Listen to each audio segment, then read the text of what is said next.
Naam, habari ya wakati huu mtazamaji wa Sibuka TV, langu jina ni Lamek Friends Mwenuka. Na leo kama kawaida tupo hapa nikiwa na jopo langu la mawakili wasomi hawa wenye maarifa kuhusu mambo ya sheria. Kama kawaida leo tunaendelea na kipindi chetu kizuri cha sheria ambacho kinakujia wewe kila siku ya Jumatatu kuanzia saa 5:30 asubuhi mpaka saa 6:30 mchana, na marudio yake ni siku ya Jumapili kuanzia saa 5:30 asubuhi mpaka saa 6:30 mchana. Karibu sana wanasheria wangu katika kipindi hiki kizuri. Asante sana. Kipindi kilichopita tulijadili kuhusu sheria zinazohusu watoto, sheria kuhusu watoto. Tulijadili kwa upana, niseme kwa ujumla, lakini leo tunazungumzia matunzo ya mtoto. Nilisema ikumbukwe kipindi hiki tutaendelea kujadili kuhusu mambo yanayohusu watoto kisheria. Kwa leo tutaanza kuzungumza kuhusu matunzo ya mtoto. Kaa hapa usiondoke kwenye runinga yako uweze kupata haya mafunzo mazuri kabisa kutoka kwa mawakili wetu. Na moja kwa moja wajitambulishe kwa majina yao. Tukumbushane kwa majina. Nafahamu hawa ni mawakili ambao tumekuwa nao siku zote katika kipindi chetu kizuri cha sheria, lakini Simba wajitambulisha kwa majina yao tena ili mtazamaji uweze kufahamu kwa uzuri kabisa. Nianze na upande wangu wa kushoto, mwanzoni kabisa pale, karibu jitambulishe. Asante ndugu mtangazaji. Naitwa wakili Herifred Temba kutoka ofisi ya mawakili Legal Worthy Attorneys. Asante sana wakili Herifred Temba, karibu sana. Asante sana. Kwa jina naitwa wakili Barbina Andrea Masawe, ni wakili wa kujitegemea. Asante sana wakili Barbina Andrea Masawe, karibu. Asante ndugu mtangazaji, kwa majina naitwa wakili Shukuru Rajabu. Asante sana wakili Shukuru Rajabu. Sasa hivi ndivyo ambavyo tunaanza gurudumu letu, linasukuma sasa kuelekea majadiliano ya namna matunzo ya mtoto kisheria yanapaswa kuwa. Mimi na wewe hatufahamu cha kufanya, tukae tutulie tusikilize kipi cha msingi na kipi kizuri na kipi cha ukweli kinachopaswa kufanyika. Moja kwa moja, kwa kuanza, wajibu wa kumtunza mtoto ni wa nani? Nianze na wakili Shukuru. Asante ndugu mtangazaji. Sheria ya mtoto iliyofanywa marekebisho mwaka 2019 kwa sheria zetu za nchi yetu tunasema wajibu wa kumtunza mtoto ni wa wazazi wote, wa mama na wa baba. Ndio wajibu wa kumtunza mtoto upo mikononi mwao kisheria. Kwa sheria inatambua wajibu wa kutunza mtoto katika wazazi wawili na sio mzazi mmoja. Ndio ndugu mtangazaji, wajibu uko kwa wote wawili, sio baba peke yake wala sio mama peke yake. Sasa hapo nadhani napata maswali mengi kidogo niuliza, kwa sababu sasa hivi ukiangalia ni kama kumekuwa na idadi kubwa sana ya watoto kulelewa na mzazi mmoja.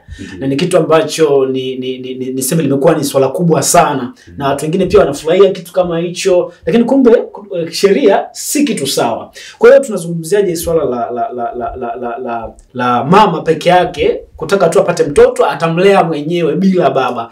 Hilo linakuaje? Asante ndugu mtazamaji. Kwa ndugu mtangazaji, kwa swala la mzazi kutaka apate mtoto amlee peke yake, sio la kisheria. Sio la kisheria kwa sababu sheria kwetu inatambua kwamba ndoa ni kati ya mume na mke. Na mtoto kuzaliwa akaishi na mama peke yake au akalelewa na mama peke yake sio tako la kisheria. Inahitaji malezi ya wazazi wote wawili, matunzo ya wazazi wote wawili. Sasa inapotokea mtu kwa ridhaa yake anahitaji kupata mtoto lakini hahitaji kuishi na mwenzi, sasa hilo swala la kisheria kwamba sheria inasema kwamba unaweza kuchagua kuzaa tu lakini usiishi na mume, ila ni maisha ya mtu binafsi ambayo anayachagua. Na hivyo sheria hailazimishi mtu kwamba aolewe, lakini pia sheria hailazimishi kwamba mtu azae.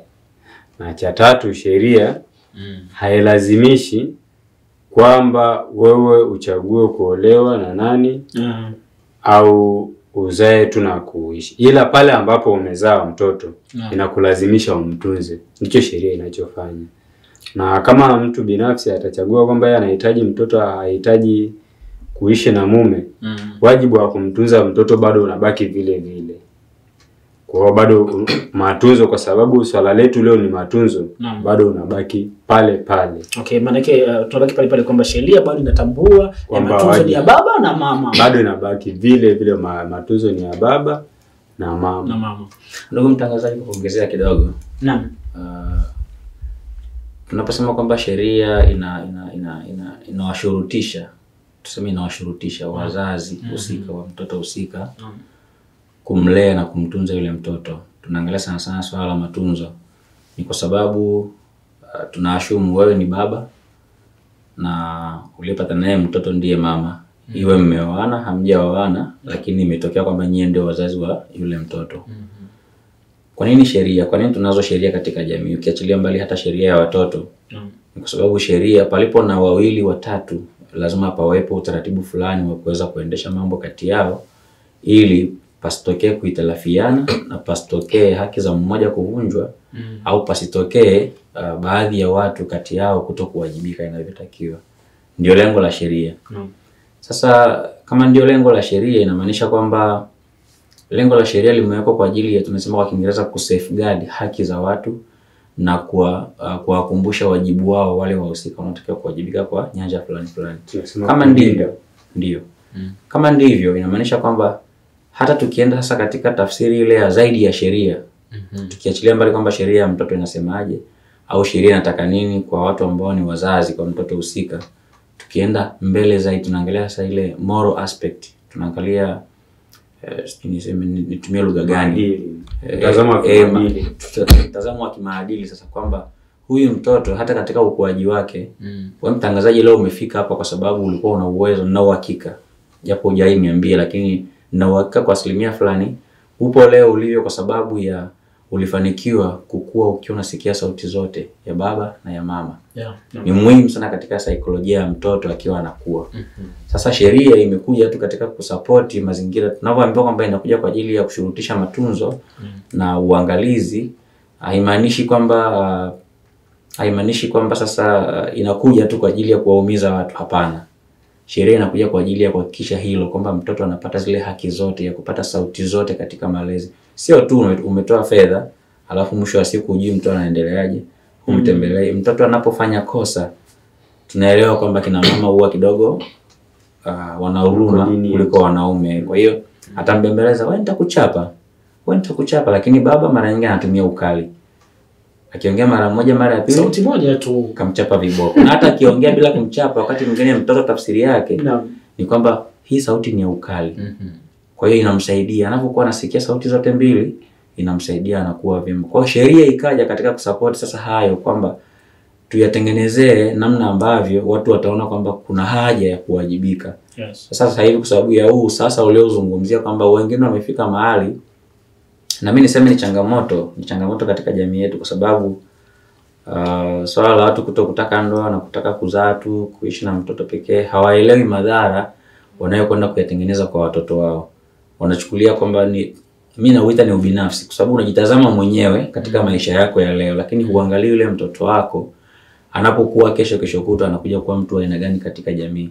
Akikuwa amesikia sauti ya mama maisha yake yote, hatakuja kuwa sawa katika maisha yake yote ukubwani. Akikuwa amesikia sauti ya baba peke yake, vile vile hatakuwa sawa. Lakini ukiwa na uwezo wa kubalance haya mambo, inakuwa vizuri. Sasa hilo sheria bado haijaweka mazingira ya kuwashurutisha, na sidhani kama iweke mazingira ya kuwashurutisha watu kuoana, kwa sababu tulisema kwamba ni swala la hiari. Tulikuwa tunajadiliana ni swala ya sheria za ndoa. Sasa hilo ni swala ambalo mtu anatakiwa aende beyond law, beyond sheria, kwamba mimi sawa, sheria hainishurutishi kuoana na huyo mtu, lakini swala la kuzaa tu na kulea mwenyewe inakuaje? Basi hata kama hutaishi na yule mwenzako, imetokea mmehitilafiana kwa mazingira ya kwamba hamtaweza kuendelea pamoja, walao inaweza kutokea umeolewa tena au umeoa tena, basi yawepo mazingira ambayo yule mtoto atakuwa katika sauti hizo mbili Na hata kama yule mhusika mzazi mwenzako atakuwa bado ana uwezo wa kutoa chochote kitu kumsupport huyu mtoto, mahitaji ya shule, kula, kuvaa na kadhalika kama sheria inavyotaka. Lakini walao tukienda zaidi ya sheria sana beyond the law, yani mtoto awe na uwezo wa kukua, saikolojia yake iwe sawa. Kwa sababu mwisho wa siku tunaangalia tuna uwezo wa kumkuza huyu mtoto afike miaka 18 akiwa mtu ambaye yuko upright. Hiyo ilikuwa nyongeza. Naam sana. Karibu. Na cha kuongezea hapo, mawakili wenzangu walivyosema wamezungumza vizuri sana, lakini kwa upande wangu mimi pia naona kitu kikubwa zaidi ambako tunasema kwamba mtoto anatakiwa kupata malezi ya baba na mama. Lakini ikiwa mtoto atapata malezi ya upande mmoja, itamjengea pia chuki yule mtoto. Kwa sababu tumekuwa kwenye mazingira ambayo tunaona watoto wengi wamekuwa nalio katika mikono ya mama tuseme peke yake. Kwa hivyo mtoto hakuwahi kuishi na baba, hakuwahi kupata matunzo ya baba, hakuwahi kupata chochote kile kwa baba. Kwa hivyo huyu mtoto akikua anakuwa na chuki na wanaume, anakuwa na chuki ya wa baba, kuchukia baba kwa sababu hakuwahi kuonyeshwa upendo. Hakuwahi kujua baba labda kama nikikosea baba ana react vipi. Kwa sababu siku zote anachokisikia yeye ni sauti ya mama yake. Lakini tunasema kwamba mtoto akipata matunzo yote ya baba na mama yanakuza ustawi wa mtoto. Na hivyo pia kumjenga pia mtoto kiakili, na pia mtoto kuweza kumchukulia baba kama mtu wa kawaida, mama kama mtu wa kawaida. Lakini kama akipata matunzo ya mzazi mmoja inamharibu pia mtoto kisaikolojia. Ingawa hivi vitu havipo kisheria kama wakili mwenzangu alivyosema, lakini ni vitu vya wazazi wenyewe kukaa na kuamua, bwana hawa watu wetu sisi tuwalee hivi. Lakini kama mzazi mmoja atachukua jukumu la kumlea mtoto peke yake, ajue pia huyu mtoto anapokuwa hawezi kukua akiwa sawa kama watoto wengine wanapokuwa na wazazi wao wote wawili. Asante sana. Sasa mimi nataka kufahamu ni nani anapaswa kukaa na mtoto au kubaki na mtoto pale ambapo inatokea wazazi kati ya wazazi wawili wametengana au wameachana. Kisheria ni nani anapaswa kukaa na mtoto? Asante ndugu mtangazaji. Ili tufikie hatua kusema ni nani anapaswa kukaa na mtoto. Kwanza kanuni ya sheria ya mtoto, yani kanuni ya msingi ambayo ndio inaunda sheria ya mtoto. Kuna kanuni moja wanasema kwamba ni manufaa, nashindwa kupata Kiswahili kizuri, wanaita best interest of the child. Kwamba manufaa bora ya mtoto ndicho kinachoangaliwa, ndicho ambacho sheria inalenga. Hasa tunaposema kwamba manufaa bora au best interest of the child, tunamaanisha kwamba katika kila ambacho haki ya mtoto, katika kila ambacho anatendewa, katika kila ambacho ni wajibu, katika kila ambacho kinafanywa kwa mtoto au kwa ajili ya mtoto au ili mtoto aathirike nacho au kimwathiri kwa namna moja au nyingine, tunachoangalia tunasema ni hiyo kanuni ya best interest of the child au manufaa bora, maslahi mapana ya mtoto. Kwa hiyo hata tunapohitaji kusema kwamba mtoto akae na nani ikitokea wazazi wanatengana au wameachana kwa utaratibu wa kimahakama, bado kanuni ya msingi ambayo mahakama inatumia kujua ni nani akae na mtoto ni hiyo kanuni ya kwamba kuna best interest of the child. Maslahi mapana ya mtoto ni yapi? Ikisema akae na mama, je, maslahi mapana ya mtoto yatakuwa yametimizwa au yameathiriwa? Ikisema akae na baba, je, misingi ya maslahi mapana ya mtoto itakuwa imezingatiwa? Tunaposema maslahi mapana, haituwezi kusema kitu kimoja maalum. Kusema labda maslahi mapana ni uhai, ni chakula au ni nini. Ila tunachokisema yale mahitaji ya msingi tunayajumuisha, lakini pia kwa ujumla uhitaji wa binadamu ni yapi.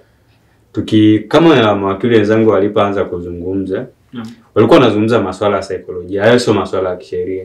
Lakini kwa sababu makuzi ya mtoto yanajumuisha na saikolojia, ndio maana hata tunaposema maslahi mapana ya mtoto bado tunazungumzia swala la saikolojia, kwamba mtoto anapokuwa labda akipewa akae na baba ataathirika kisaikolojia sana, basi mahakama itaamuru akae kwa mama.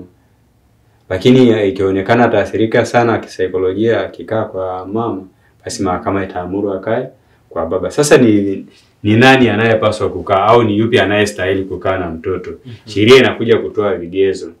Kwamba sheria ya mtoto inasema kwamba pale ambapo wazazi wameachana, aidha kwa utaratibu wa mahakama au wametengana kwa utaratibu wa mahakama au wao wenyewe kwa kuamua. Utaratibu wa kusema yupi akae na mtoto, tunaangalia kanuni ya kwamba ni yapi maslahi mapana ya mtoto. Mtoto atapata elimu akikaa na baba. Atapata yale mahitaji ya msingi, chakula, malazi na mavazi akikaa na baba. Je, hata athirika kisaikolojia au kwa namna yoyote, kiafya, kimwili, kisaikolojia na hata kiroho akikaa na baba peke yake? Na kwa sababu tayari watu wametengana, hasa haitahitaji wakae wote wawili kwa sababu wameshatengana, iza kwa utaratibu wa mahakama au wao wenyewe kuachana tu. Sasa ndio maana nakuja kusema sasa ni yapi ili tuchague mahakama iamue ni nani akae na huyo mtoto. Ndio tunaangalia hivyo vitu. Tukikupa wewe baba unaodai umchukue mtoto, ataendelea kupata maslahi yake yote ambayo sheria inayatambua. Haki zake zote za msingi atazipata. Hiyo ni moja. Lakini kitu kingine, huo uwezo wa kumpatia hizo haki unao? Maana sawa unaweza ukao, yani utaheshimu zile haki kwamba hautamzuia kwenda shule akiweza kwenda, hautamzuia labda kula chakula, hautamzuia kulala, hautamzuia kuvaa mavazi, lakini una uwezo kumpatia. Sasa sehemu moja hapa ambayo inakuaga ni ngumu sana kwa upande mwingine, inapotokea mtu anang'ang'ania kukaa na mtoto lakini mazingira anayoishi ni magumu. Mtu mwingine anasema mimi nahitaji kukaa na mtoto wake, lakini anapomchukua mtoto anampeleka kwa mama yake, anampeleka kwa mjomba, anampeleka kwa shangazi, na bado kwa shangazi haendi kuishi vizuri. Sasa mahakama itakapoona kwamba sasa mbona ukimchukua mtoto maslahi yake atakuwa anaathirika zaidi akikaa kwa mama yake, au mbona akikaa kwa mama yake ataathirika zaidi kuliko akikaa kwa baba yake, ndipo itaamua sasa ni wapi aende kwa kutumia hivyo vigezo. Ni moja kwamba ni kwanza haya maslahi mapana ya mtoto atakuwa amezingatiwa akienda kwa upande ambao utaamuliwa aidha kwa baba au kwa mama. Lakini sio tu kupatikana kwa maslahi, kwa sababu unaweza ukawa unatambua ndio utamruhusu lakini huna uwezo wa kipato wa kumpeleka shule. Siku hizi shule ni za bure, lakini kwa mjini huwezi ukasema elimu ni bure totally, kwa sababu kila siku natakuwa mtoto umpe 200 ya usafiri. 400 tuseme basi. 400 ya usafiri. Hapo mtoto atakuwa ambaye baba anahitaji hela ya mandazi kila siku au chochote ambacho kinaweza kumhitaji. Lakini serikali hainunui wanafunzi madaftari na uniform. Jukumu la mzazi. Ni jukumu la mzazi. Kwa hiyo sasa unapoenda mahakamani kudai, wanaangalia hivyo vitu. Sawa unamhitaji. Kweli ni mzazi wake, lakini utaweza kutekeleza haya kwa manufaa mapana ya mtoto. Kwa hivyo ndio vigezo vitaangaliwa, afu ndipo mahakama itaamua kwamba impatie nani kukaa na mtoto. Hivyo ndivyo vitu vinazingatiwa. Kwa sababu unaweza kuwa unahitaji una mapenzi ya dhati, lakini mahakama ikiangalia yule mtoto ataathirika zaidi au ukipatiwa kuliko akipatiwa upande mwingine. Kwa hapo ndipo ambapo wanaume wengi wanalia. Sababu mtu mwingine anasema ni mtoto wangu, lakini anambia sasa huwezi kumtunza. Na ikitokea kwamba kwa sababu umesema best interest of the child, ndio? Ndio. Mazingira ambayo yatakuwa favorable kwa mtoto katika kila kitu ili mtoto aweze kukua vizuri. Maana yake lazima huyu mzazi awe na uwezo wa kumfanya mtoto aishi katika mazingira mazuri au mlezi. Kwa hiyo inapotokea wao wazazi wawili, kumbuka tunazungumza pale ambapo inatokea wazazi wawili wanatengana. Ndio. Ikitokea wazazi kati ya wazazi wawili wote hakuna mwenye uwezo. Asante ndugu mtangazaji. Tunaposema uwezo, hatudefine uwezo kwa kuwa na mamilioni ya pesa. Ndio katika hiyo kuendelea kumudu kuishi na hata kuoa na kuendelea kuishi inamaanisha kuna uwezo anaoufikia. Lakini sasa tunatofautiana kwa uwezo. Wewe baba unaweza kupata chakula cha kwako binafsi, ndio maana huenda familia imetengana kwa sababu hiyo. Au ndio maana huenda mwanamke anaona anaendelea kuishi na nyenyesika, wanakosa mahitaji ya msingi, akaamua kukuacha, japokuwa kwa mafunzo ya dini vitu kama hivyo haviwezi kutusababisha kuachana.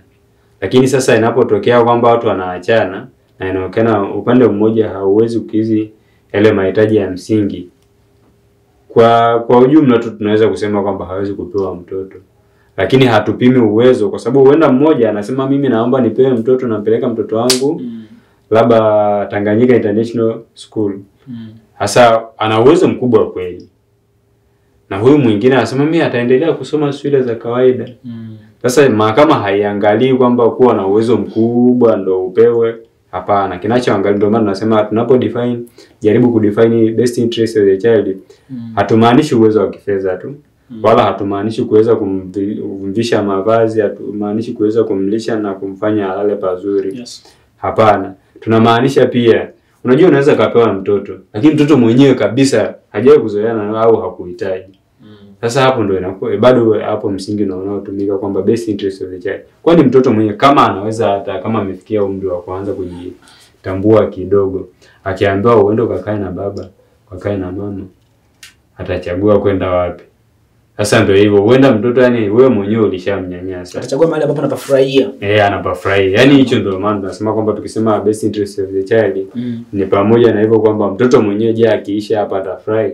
Sababu huenda akipelekwa huko kwingine anaenda kunyanyasika, anajisikia mpweke na hajaliwi kwanza, kwa hiyo inaleta shida zaidi. Kwa hiyo hatuangalii kima cha uwezo wa mtu kwa afford mahitaji yale ya ambao ni monetary.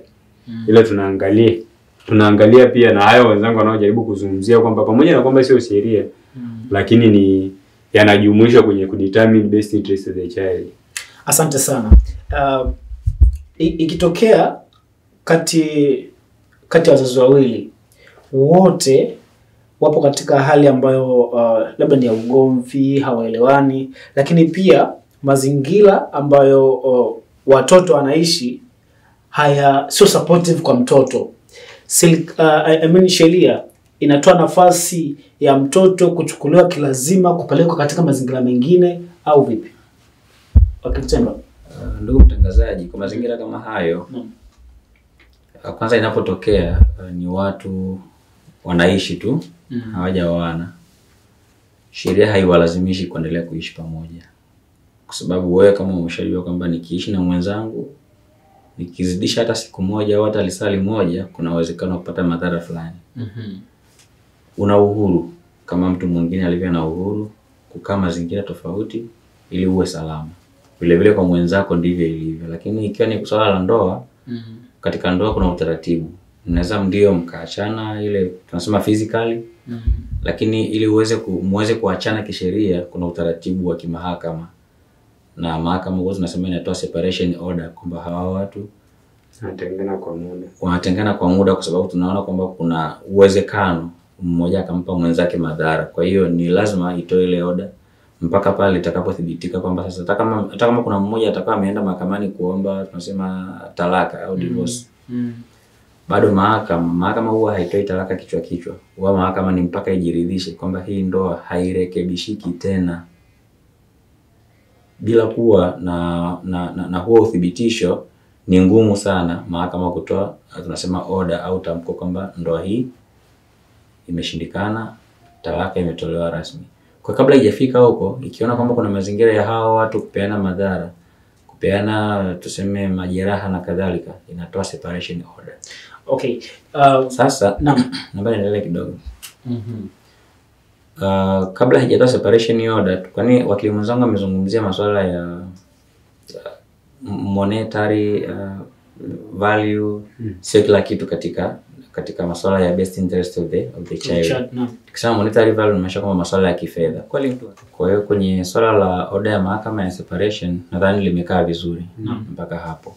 Sasa tukirudi zaidi kiundani kwenye swali lako kwamba mazingira ya wazazi pande zote tuseme hawajafarakana, lakini itokea kuna mazingira kwamba mtoto hawezi kupata haki zake au zile best interest of the child haziwezi kuwa achieved kwa sababu tu wazazi wote wawili wana maisha fulani yasiyoeleweka.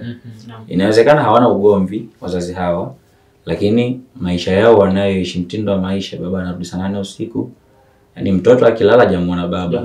Akiamka asubuhi baba ameshaondoka. Kwa sasa mazingira kama hayo ni sana mtoto asiyekuwa na baba. Kwa mama inakuwa labda ni hivyo hivyo, naye anakuwa ana routine kama hizo hizo, ametoka mapema, karudi usiku, hana muda na mtoto. Sasa mazingira kama hayo tutasema kwamba ustawi wa jamii huwa lazima uingilie kati kwamba huyu mtoto haki zake hazipati, kwa sababu wazazi wote wawili hakuna mwenye afadhali ya kusema kwamba hata walau huyu mmoja baki na mtoto, huyu mwingine aweko pembeni, labda awe anapewa tu access ya kumuona na kadhalika. Ndio maana kuna ustawi wa jamii.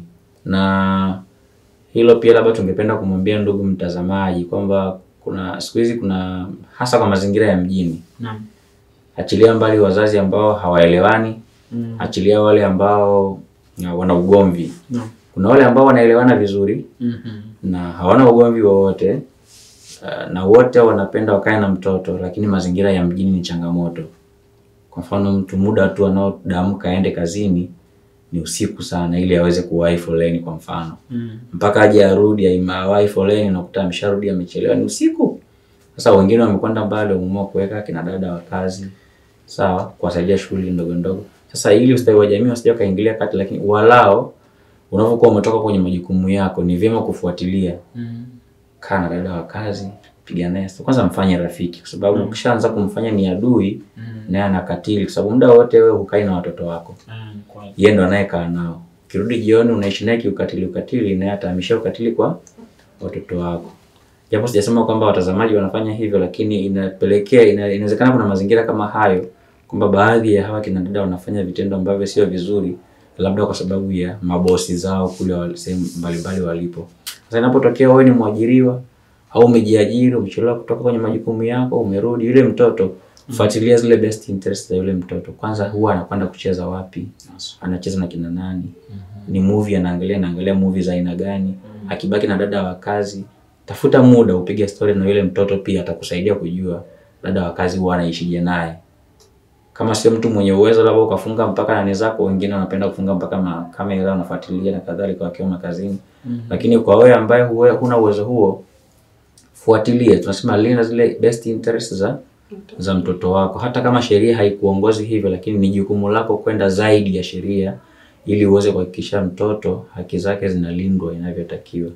Swala la ustawi wa jamii lije kuingia pale ambapo kweli mazingira yameshindikanika kiasi kwamba sasa wewe mwenyewe umekiri au mazingira yamekubali kwamba wewe huwezi kumlea yule mtoto inavyotakiwa, au mume wako au baba yake hawezi kumlea yule mtoto inavyotakiwa. Asante. Utaendelea hapo wakili Balbina. Kumekuwa na ripoti kadha wa kadha, matukio kama haya yametokea. Utakumbuka hata wiki hili pia vyombo vya habari vimeripoti mdada wa kazi ni huko Tabora, alikuwa anakimbia na mtoto wa mwenye nyumba. Yaani mama yupo kazini, alafu yeye akachukua mtoto nakimbia naye. Lakini sivyo tu, kumekuwa na matukio mengine pia ambayo yanaripoti watoto kufanyiwa ukatili. Sasa nakuja kwako wakili Balbina. Wewe kama wakili, lakini pia kama mzazi, unadhani hili ni sawa kwa mzazi kuacha mtoto kumwachia dada wa kazi mtoto kwa muda mrefu, aidha akasafiri au akawa busy na majukumu yake? Yaani yeye anachojua ni kwamba mtoto anakula, anaamka, anaenda shule, anafanya nini, hamfuatilii, yeye yuko busy, labda pia anaingia usiku atoka asubuhi. Hilo ni sawa? Asante sana ndugu mtangazaji. Labda kwa kulizungumzia tu niseme kwamba kumwacha mtoto na dada wa kazi sio kitu kibaya. Kama wakili mwenzangu baba alivyosema kwamba kikubwa ni kufuatilia kuwa rafiki na dada wa kazi. Kwa sababu tunajua kwamba wanawake wengi siku hizo wamekuwa ni wanawake wa kujishughulisha, wafanya biashara, wa kuajiriwa. Kwa hivyo ni ngumu kwenda na mtoto kwenye kazi, ama ni ngumu kutembea na mtoto barabarani muda wote. Kwa sababu tunajua kwamba sisi lazima tupate uangalizi wa wadada. Kwa hivyo ndio maana tunatumia wadada kuachia watoto wetu. Lakini kikubwa sana ni kuweza kuwa na uangalizi, kufanya uangalizi. Inamaanisha kwamba kuwa karibu na dada, kumchunguza dada, kuwa naye karibu, kumuuliza vitu mbalimbali vinavyohusiana na mtoto. Lakini wazazi wengi wa sasa hivi tu wanakosea, kwa sababu tunafikiri kwamba ukishamwachia dada mtoto ndio imeisha hiyo. Ukifika nyumbani umechoka, Ni wewe kukaa busy tena kisha tena naliopana kucha tena kisha tena unaondoka tena, hueni huulizi, uchunguzi haufuatilii. Kutokufuatilia ndio mbaya, lakini kumwacha mtoto na dada sio mbaya kutokana na majukumu ya wazazi tuliokuwa nayo sasa hivi. Sio kitu kibaya. Labda ndugu mtangazaji, ngoja kwanza kidogo. Naam. Kumwacha mtoto na dada wa kazi si kitu kibaya. Sio kitu. Nakumbuka nikuuliza kwa muda wote. Yaani wewe haupati hata nafasi ya, ni kweli nimezungumza kwamba wazazi wanapaswa kuwa makini sana. Lakini nadhani pia wazazi wengi issue ni kwamba wanakuta mtu hapati hata mtoto hapati wakati wa kukaa na mtoto kumuuliza baadhi ya vitu. Hapati wakati wa kukaa na house girl kumuuliza baadhi ya vitu. Lakini hata tukiachana na itokea hata kama napata wakati wa kukaa naye na kumuuliza baadhi ya vitu. Je, ni sahihi kwa muda wote? Yaani wewe ni kama umemwachia mtoto yule, hakuhusu. Wewe unachofanya ni kama unatoa pesa ya matumizi na vitu vingine. Sasa hapo ndio sio sawa ndugu mtangazaji. Sio sawa kwa sababu tunaamini kwamba watoto wetu sisi sasa hivi tupo kwenye kizazi cha watoto wenye akili kubwa sana. Watoto sasa hivi wamekuwa wana vitu vingi kwenye vichwa vyao. Sasa kama mzazi hupati muda wa kukaa na mtoto, kukaa na house girl kufuatilia, ndio tunasema hapo ndo haitakiwi kufanya hivyo sisi kama wazazi. Lakini kama tutakuwa tunaweza kuchunguza, kukaa na watoto, kukaa na wasichana, tukajua vile vyote vilivyotendeka mchana na jioni, inakuwa ni vizuri zaidi kuliko kukaa huulizi, huchunguzi, kufanya chochote kile. Kwa sababu pia sasa hivi tumeona mbali na kwamba tuna majirani, tuna jamii inayotuzunguka, lakini pia hawa wadada wamekuwa kama pia silaha kwa watoto. Kwa watoto Unakuta kwamba dada anakaa na mtoto, kuna vitu anamfanyia mtoto. Sasa kama mzazi unakuja upate muda kukaa na mtoto na kumuuliza vile vitu, au kukaa na mtoto kumuuliza kumhoji mtoto, utakuta kwamba mtoto kuna vitu anatendewa na dada. Lakini kwa sababu kama mzazi upate muda wa kumuuliza, basi mtoto anabaki nacho kile kitu. Kwa hivyo hawa wadada ni wazuri kukaa nao nyumbani. Ni kitu kizuri kabisa kuwa na dada, lakini pia ni vizuri kuweza kukaa nao pia vizuri. Mimi ni mwaga pale kwangu, mimi pia nina dada, lakini dada nimemfanya kama rafiki. Kwa sababu dada muda kama huu mimi sipo nyumbani. Nimetoka nyumbani tokea asubuhi, sipo nyumbani. Anabaki na mtoto. Mpaka sasa hivi ni masaa mengi yamepita, hujui nyumbani anafanya nini. Hujui mtoto amemfanya nini. Yaani huwezi kujua kama nini, ni kama sasa kama yupo nyumbani huwezi kujua, hayupo nyumbani huwezi kujua. Kwa hivyo ni kuwa karibu na dada, ni kuwa karibu na mtoto ili kwamba tuweze kukuza ustawi wa mtoto. Sasa ongezea kidogo ndugu mtangazaji kwenye alozungumzia wakili mwenzangu Albina. Yes. Naomba kumrefer kidogo, tunasema kumacknowledge mchungaji Eliona Kimaro.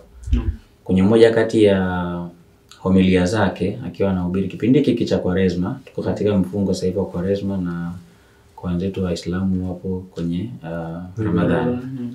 Sasa kuna sehemu fulani nimemsikia anahubiri na nimependa sana homilia yake kwa sababu amesema kwamba sasa hivi tuna mifungo, watu wanafunga, wanakazana kufunga sana chakula, na wengine kuna namna zao wameamua kujitengenezea kwamba tunafunga vitu tunavyovipenda. Lakini akasema kwa mtazamo wake anaona kwa mfano kwamba watu wangeweza kufunga matumizi ya simu za mkononi kwa kipindi hiki cha mfungo wa Kwaresma. Yeye ni Mkristo, kwa hiyo amezungumzia hadi Kwaresma kwamba ingekuwa ina nguvu sana, kwa sababu simu zinatutenganisha na familia zetu. Simu inamtenganisha baba na mke, inamtenganisha baba na watoto, inamtenganisha mama na watoto na mume wake, inawatenganisha watoto na wazazi. Na hiyo changamoto ile zungumzia wakili mwenzangu Albina hapa huwa inajengwa sana na jambo hilo, kwa sababu ukiwa kazini hakuna bosi ambaye angependa ukae kazini alafu ufanye kazi as usual kwamba umekaa una chati. Kwa muda wote ni mazingira ya kuwajibika, kufanya hili na lile, kukimbizana. Ukitoka hapo umechoka, umeingia kwenye foleni, unarudi nyumbani. Ukifika nyumbani ndo muda pekee ambao mtu anawaza, hata kama kuna simu ya mchana kuweza kupokea, sasa ndo muda anawaza niipokee ile simu au nimrudie yule mtu au nikae nianze kuchati. Au kwa wanaopenda kuingia kwenye mitandao ya kijamii siku hizo wanaingia kwenye hizo ni TikTok ni nini, wanafanya wenyewe wanajua. Lakini sasa ukishaingia kule, alikuwa anaongea mchungaji kwamba unakuta mzazi amekaa na simu hivi, mtoto anakuja, watoto namna ya kufanya mambo ni ya kawaida sana. Yeye kama ana jambo serious utajua kama ana jambo serious.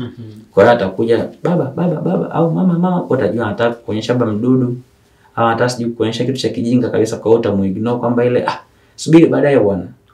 Ukishamaliza hapo, ukishamkatisha tu, mtoto huwa ana tabia ya kutokurudi tena, anakaa na lile jambo moja kwa moja. Lakini unakuta kumbe ule muda alitaka kuripoti jambo fulani ambalo pengine halikuwa zuri kwake mchana ambao wewe haukuwepo na alifanywa. Kwa kuna wakati unaweza kumuuliza mtoto asitoe ushirikiano na kuna wakati anaweza akaja anataka kuripoti jambo mwenyewe. Usipokuwa supportive kwenye kumpokea, ni changamoto.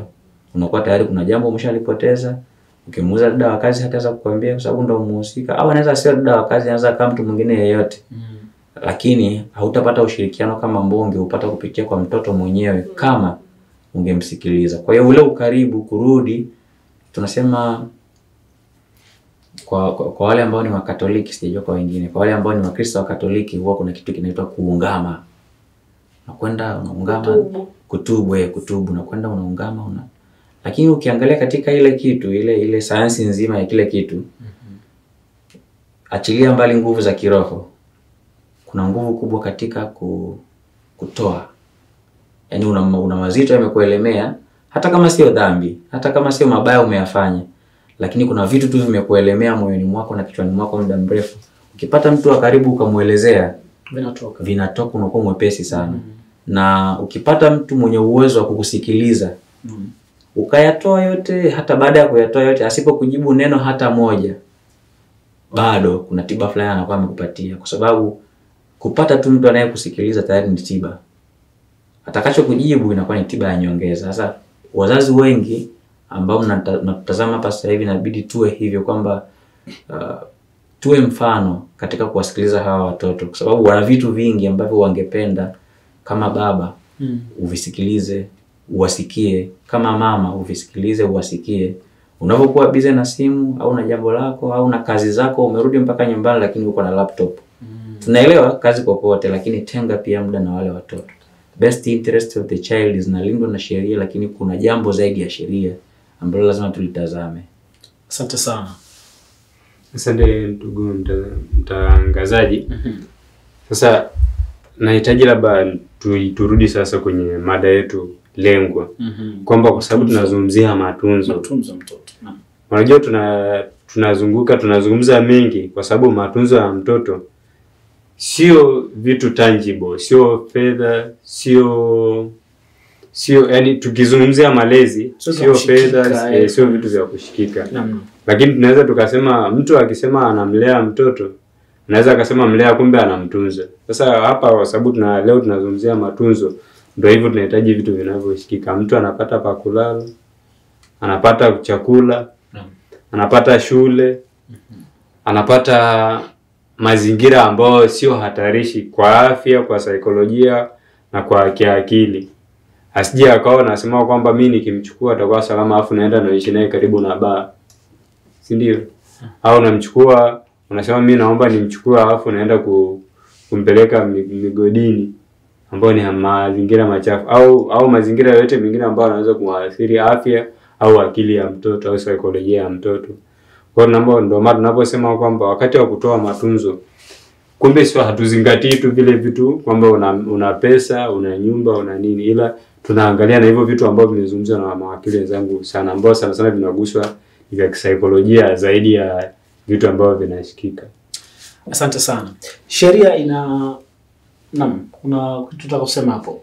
Nitaka tu niongezee ndugu mtangazaji, kwa sababu swali lako mwanzo lilikuwa linauliza kwamba ni nani mwenye jukumu la kumtunza mtoto.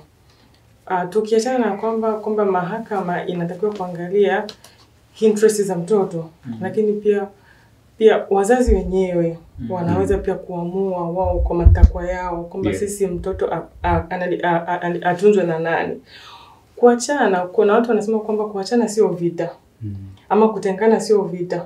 Kwa sababu tunajua kwamba kutengana au kuachana, waathirika wakubwa ni watoto. Kwa hivyo kama wazazi wana akili timamu nzuri, lazima waangalia na haki za watoto wao. Waangalia kukua kwa watoto wao. Kwa hivyo wao wenyewe mahakama inawaruhusu au sheria inawaruhusu wao kukaa chini na kuamua kwamba mtoto abaki na nani. Lakini kama wao wataamua Lakini labda yule mzazi alopoa labda mtoto tuseme labda kama ni mama akakaa labda kama na watoto, lakini yule mama labda pengine tukaja kuona kwamba yule mama anafanya vitu ambavyo labda pengine vitamrudisha mtoto nyuma, sawa. Mzazi mwenzake ana uwezo wa kwenda mahakamani kuomba tena yeye kuwatunza wale watoto. Okay. Lakini pia sheria ipo wazi na inaruhusu kabisa kwamba wao wenyewe waweze kukaa chini na kukubaliana kwamba mtoto atunzwe na nani. Okay, asante sana. Nataka pia kufahamu sheria inatoa utaratibu gani au imetoa utaratibu gani endapo mzazi mmoja ametelekeza mtoto kwa mzazi mwingine. Yaani alikuwa anaishi pamoja lakini yeye akaona labda pengine akaamua kutelekeza mtoto kwa mzazi mwenzake akaondoka. Sheria imetoa utaratibu gani? Asante ndugu mtangazaji. Sheria imetoa utaratibu wa kuomba matunzo ya mtoto. Kwamba pale ambapo unaona kwamba mtoto ametelekezwa mikononi mwako mwenyewe na mzazi mwenzako hakusaidii kumtunza mtoto, inabidi ufuate utaratibu wa kuomba matunzo ya mtoto ambayo yanaombwa katika mahakama. Ndio utaratibu wa kuweza kuanza kupata, na hapo sasa itabidi utapeleka maombi rasmi mahakamani kwa ajili ya kuomba matunzo.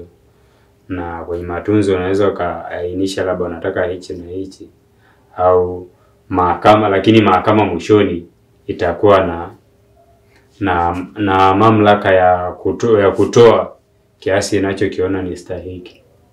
Kiasi inachokiona ni stahiki. Nataka niulize swali kwamba kuna mmoja anatelekeza mtoto kwa sababu labda hali yake ya maisha ni ngumu. Anaona kabisa hana uwezo wote. Sasa hata hapo pia inakuaje? Kwa sababu tumeona itatoa kitu ambacho ni reasonable kwamba anaweza kutoa. Sasa kwa huyu ambaye hawezi kutoa, kwa hiyo maana yake yule mmoja atabaki kuwa ni mlezi wa mtoto na huyo ataachiwa huru au inakuaje? Mtangazaji, bani kusaidia kidogo akili mwenzangu hapo. Sheria iko wazi kwamba wewe ni baba na lazima uwajibike. Labda ithibitike kwamba una utimamu wa kiakili, labda kwamba ukikana mtoto utamdhuru. Lakini inafahamika kwamba mpaka umeamua kuwa baba inamaanisha kwamba unajua majukumu yake. Mpaka umkubali kuwa mama inamaanisha kwamba unajua majukumu yake. Na hilo jukumu huwa linaanzia hata kijamii. Tuseme hata kabla tujaanza kwenda kwenye sheria kiundani, hata kijamii. Umempa binti wa watu ujauzito, familia itakimbizana na wewe, familia ya yule binti. Ukikataa majukumu kwa wakati ule, basi sheria itakuja itakubana baada ya mtoto kuzaliwa. Kwa sababu wewe ndiye mhusika na binti ana uhakika ndiye mhusika, sheria itatumika kwamba ni kweli huyu mtu alikataa labda pengine akiwa mjamzito na kadhalika, lakini kwa sasa hivi so long as najua kwamba ndiye baba husika wa mtoto, sheria inamwajibisha, inamshurutisha yeye kuwajibika kwa 100%. Sasa hapo sheria ikishakubananisha, maana yake utarudisha kwenye kuangalia uwezo wako. Una uwezo wa kutoa milioni, sheria itakuongoza hiyo. Una uwezo wa kutoa 500,000, sheria itakubali hilo. Lakini uwajibikaji ndio ambao sheria inaushurutisha kwamba lazima uwepo. Hata kama unatoa shilingi 10,000, lazima uwajibike kama ndio mzazi halisi wa yule mtoto.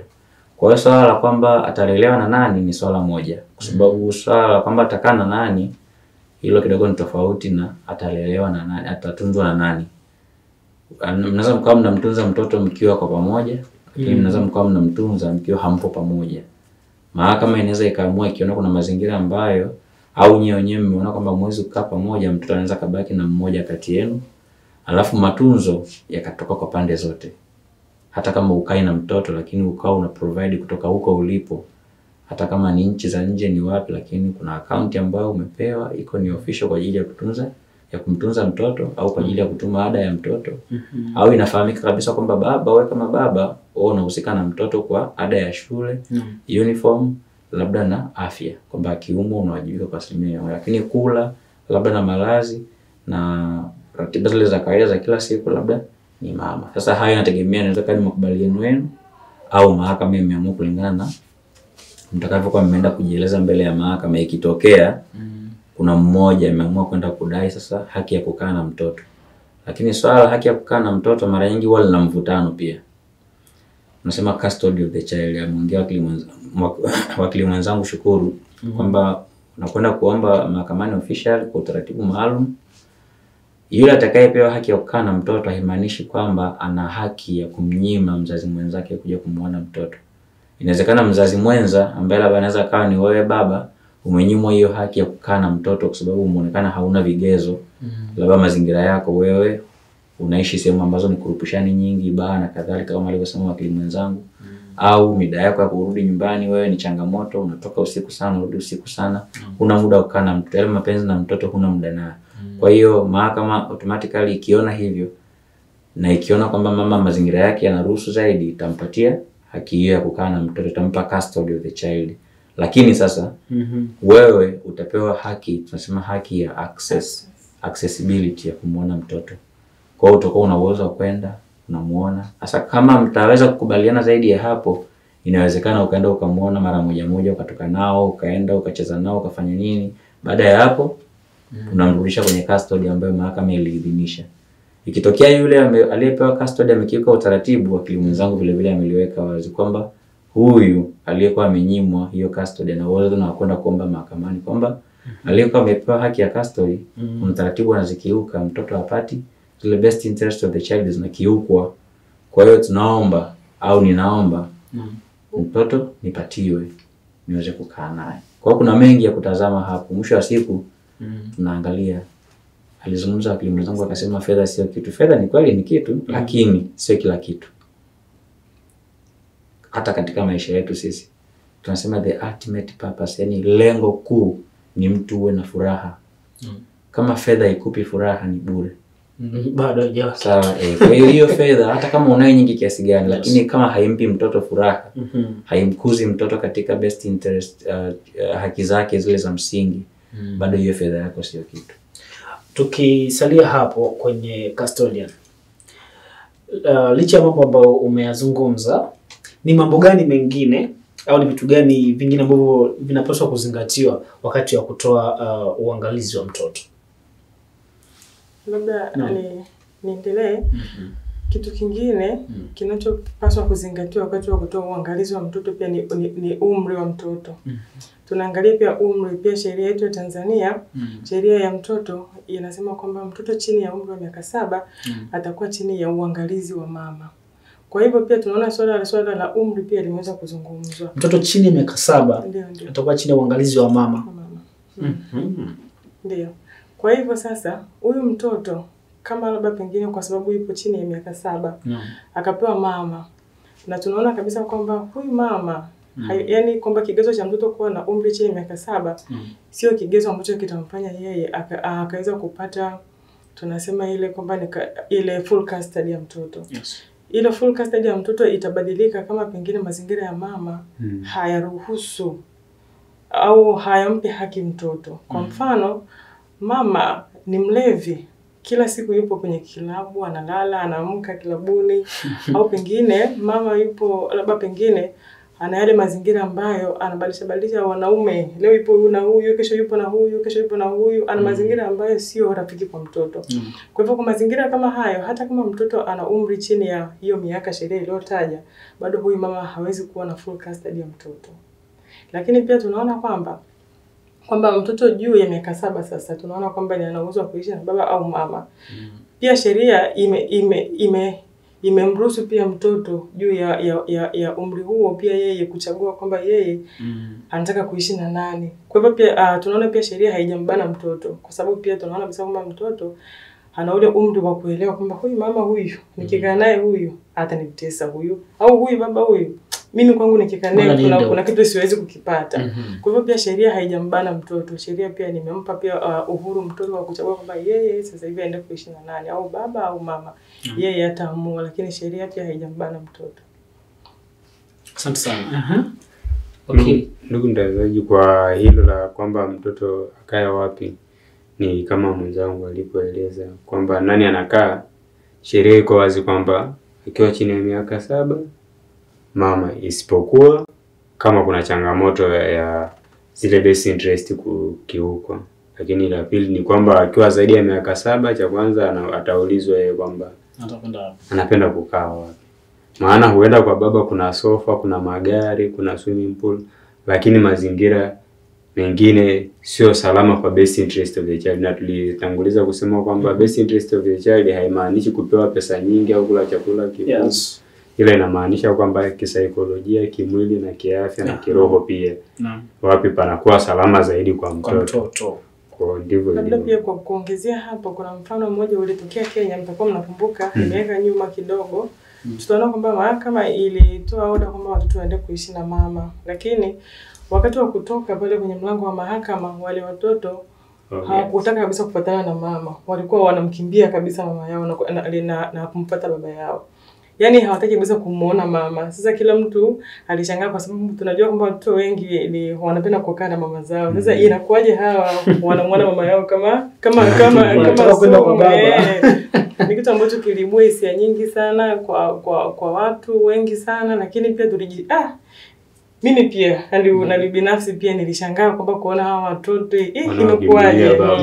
Lakini kwa mazingira kama yale unaona kabisa kwamba yule mama hamekuwa sio mama mzuri kwa watoto, kwa sababu kama mtoto unamtreat vizuri na kana vizuri, it's obvious mtoto tu lazima tu atakupenda. Na kwa mazingira hayo utaona kabisa kwamba baba alikuwa ni baba mzuri, alikuwa ni baba mwema, ndio maana watoto walikuwa wanafanya nini? Wanamkimbilia yeye baba. Kwa hiyo pia ndio maana pia mahakama haijapenda au sheria hazijapenda kuwabana watoto. Ndio. Asante sana. Naam. Ila pia kuna mazingira mengine ambayo yanaweza yakatoa pia uangalizi wa mtoto. Kuna kitu tunakiita kwamba ni mila na desturi za jamii husika. Mpaka sasa hivi kuna jamii nyingine wanaamini kwenye ile mambo ya patlinyo na matlinyo. Kwa mfano kwamba zipo kwamba huyu mtoto ni mtoto wa mama, huyu mtoto ni watoto wa baba. Kwa hivyo pia kuna jamii nyingine mpaka leo bado wapo kwenye huo mfumo. Kwa hivyo pia ni kitu kingine ambacho kinaweza kikafanya pia kwamba hawa watoto waende kukaa na nani, labda mama au baba, kutokana na mila zao. Asante sana.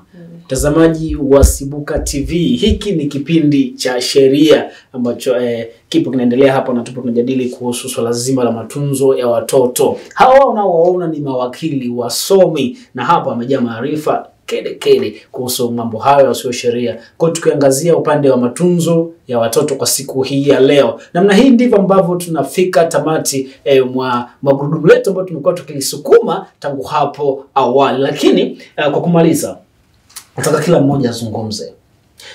Tutaanzia pale kwa Kilitemba. Wewe kama kama mzazi, kama mlezi, kama mtu ambaye unaishi na watoto katika jamii, ni neno gani ambalo ungetamani kuambia watazamaji wa Sibuka TV sasa hivi kuhusu masuala mazima ya malezi ya watoto katika ubora ama tunzo? Ningependa nirudie kauli yangu ya awali kwenye kipindi kilichopita kwamba watoto ni malaika. Watoto ni baraka. Hawachagui waje duniani au wasije. Hawachagui wazaliwe na nani. Hawachagui wazaliwe kwenye familia zenye uwezo au la. Na hawachagui waweje, kwamba wawe wazima, wasio wazima, waonekaneje na kadhalika. Kwa hiyo kwa sababu haya yote sio machaguo yao, ya laiti wangekuwa na uwezo kuchagua, kila mmoja angechagua kuzaliwa na baba mwenye fedha nyingi, mwenye malezi mazuri na kadhalika. Kwa hiyo mtoto anapozaliwa, mzazi yeyote, awe baba awe mama, awe kwenye ndoa asiwe kwenye ndoa, awe na fedha asiwe na fedha, ajue tu kwamba huyu mtoto ana haki zake za msingi ambazo zinalindwa kisheria. Lakini pia sio kisheria tu, kuna jambo ambalo huwa linakwenda zaidi ya sheria. Tunamaanisha kwamba tunaangalia sasa maadili au morality, kwamba huyu mtoto anakuaje toka anazaliwa. Sio tu anazaliwa, nafikiri kina mama watakuwa anaweza akanisaidia katika hilo zaidi, kwamba tangu mtoto akiwa tumboni tayari kuna mazingira fulani ambayo kama mama ana amani ya kiakili, kisaikolojia, yule mtoto ni lazima atakuja kuzaliwa akiwa mzima, akiwa vizuri. Na hiyo amani anaipata kutoka kwa mwenzake. Awe ni wa ndoa, asiwe ni wa ndoa, lakini awe ni baba wa mtoto husika. Mtoto huwa ana uwezo wa kusikia hata baadhi ya sauti za nje toka akiwa tumboni, japo hana uwezo wa kuzinterpret inavyotakiwa, lakini ana uwezo wa kuzisikia. Kwa hiyo anapoisikia toka akiwa tumboni, amezaliwa anasikia, japo bado hawezi kuongea mapema, lakini amekuja sasa anazungumza, anakuwa tayari na uwezo wa kutafsiri kwamba nina baba na nina mama. Japo kiundani haelewi ni vitu gani, lakini ana uwezo huo wa kujua kwamba nina baba na nina mama. Ni watoto wengi sana wana hayo maumivu. Amezaliwa katika familia kulelewa na mzazi mmoja, anafika labda shule anasikia mwenzake anapiga story. Baba yangu jana ameniletea hiki, baba yangu jana kafanya hiki. Watoto wanaumia. Watoto wanaumia, mtoto hamjui baba. Kina mama ambao mnawaficha baba za watoto zenu, msifanye hivyo. Hata kama mliwapata kwenye mazingira magumu, jitahidini muwaruhusu watoto wenu wafahamu baba zao. Ni muhimu sana katika malezi yao. Na asante sana wakili Temba. Wakili Balbina, wewe kama mzazi lakini pia kama wakili, neno moja. Lakini pia kama mama.